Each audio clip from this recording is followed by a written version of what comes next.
This is part 2 in building the button box. If you haven't seen part 1, I recommend checking it out first. I've linked it down in the description. We last left off with the majority of the supporting structures for the button box built. And now I'm taking a look at where I can add buttons and switches. I don't have an exact idea in mind when I'm doing this. I'm simply taking the buttons and switches, laying them out on top of the plate that they're going to be attached to, and figuring out what the best layout is. Using the same method as before, I'm using the caliper to figure out the size of each switch, and I'm making a custom mounting plate to go on top of the main piece. Like before, this ensures that if we make any mistakes, that it's limited to only the switches that we're working at the time rather than ruining the entire top piece. Because these switches are much larger than a typically sized drill bit, we can actually use the caliper to help cut through the plastic card. We can use this by measuring the switch diameter using the caliper, then cutting it in half for the radius, and then tracing around in a circle on the plastic card. It won't get us all the way through, but we can simply follow up by tracing the groove with the knife and then breaking out the plastic.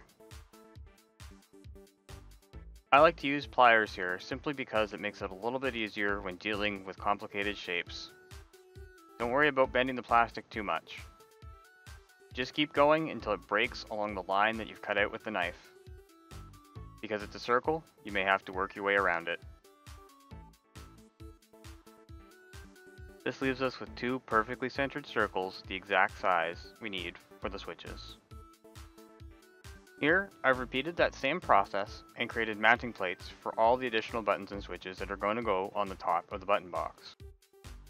I've already cut some slots out for the switches to nest into. Cutting the square holes works because they're going to be hidden behind each plate. So it's a bit of a shortcut, and no one will ever know, except now I've told you.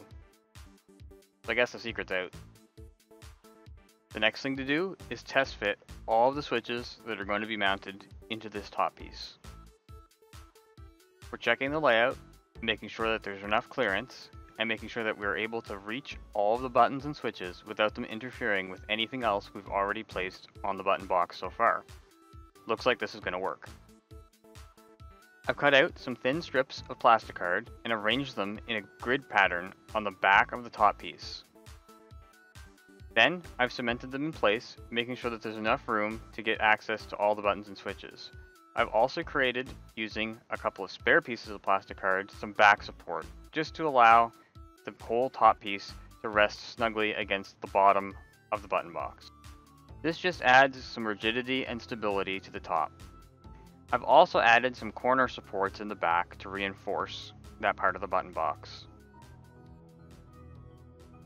The next thing we need to do is work on building a piece to cover up the back of the button box, but we're also going to need to have a gap so we're able to attach a USB cable to the USB port on the Arduino Mega.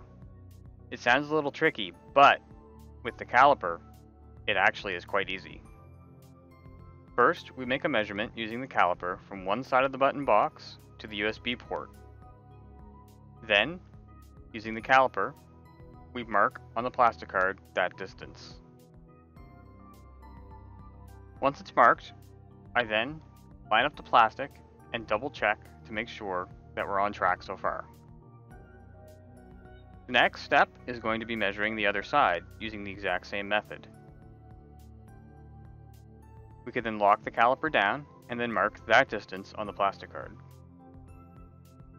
Next, we're going to measure where the USB port is vertically on the back of the box. Then, transfer that measurement onto the plastic card using the caliper. Finally, marking it off using a pencil.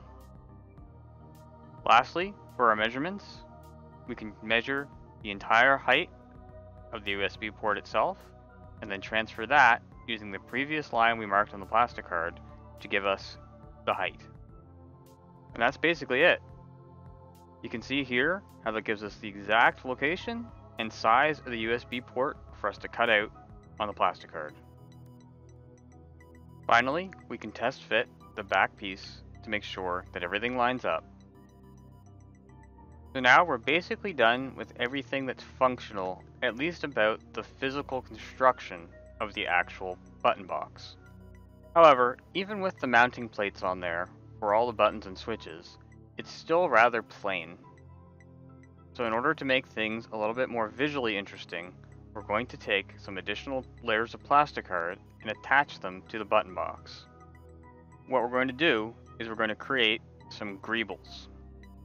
We're going to do this to help break up some of the flat areas on the button box and make things look a little bit more interesting. So what's a gribble? You probably know what a gribble is, you probably just don't know what it's called. But basically, they can be summed up as this. Any kind of shape, non-functional, yet makes the surface of an object appear to be more complex.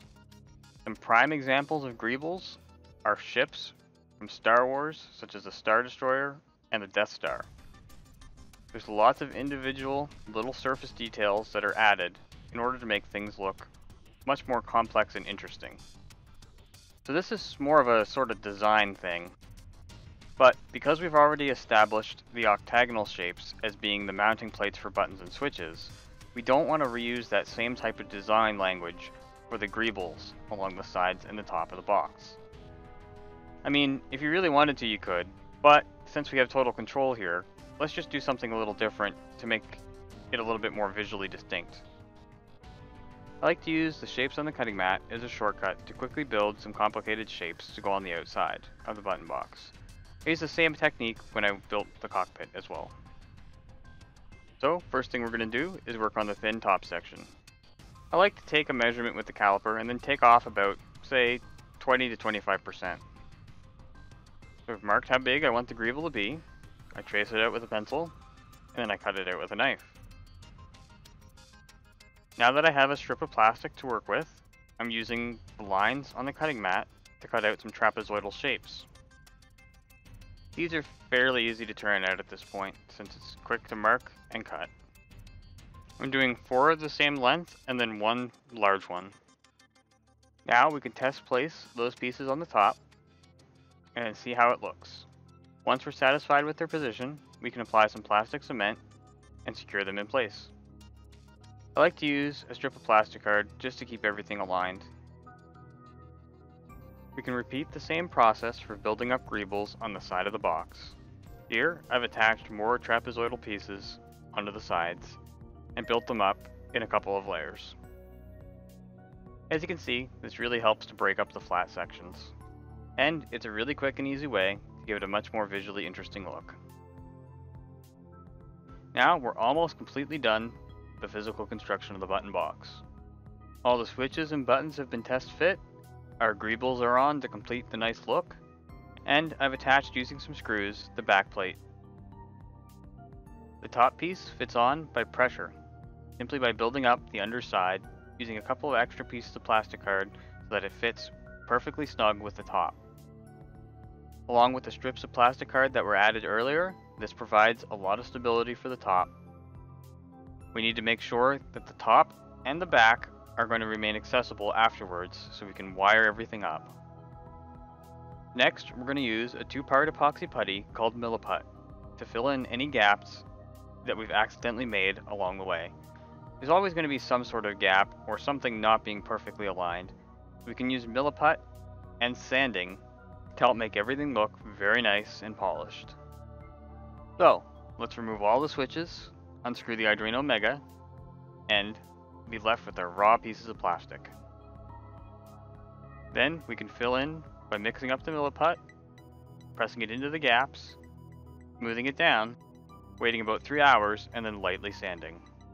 Once this is all complete, we're ready to paint. For painting, simply use any color spray paint that's good for bonding to plastics. Once the paint is dry, we can go back in and reattach all of our buttons and switches. If you feel inclined, you can later go back and pick up individual details with other color paints. Now that we have the painting done and all the buttons attached, we're ready to move on to the next stage. In the next video, we're going to be looking at soldering and wiring up the Arduino Mega, and then programming it so that we can get all the buttons to work. So, I hope you enjoyed part 2. Let me know in the comments if you have any questions, or if you want to share any ideas for button boxes that you might want to build yourself. If you enjoyed this video, please like it down below, please ensure that you're subscribed, and please share it with your friends. Thanks!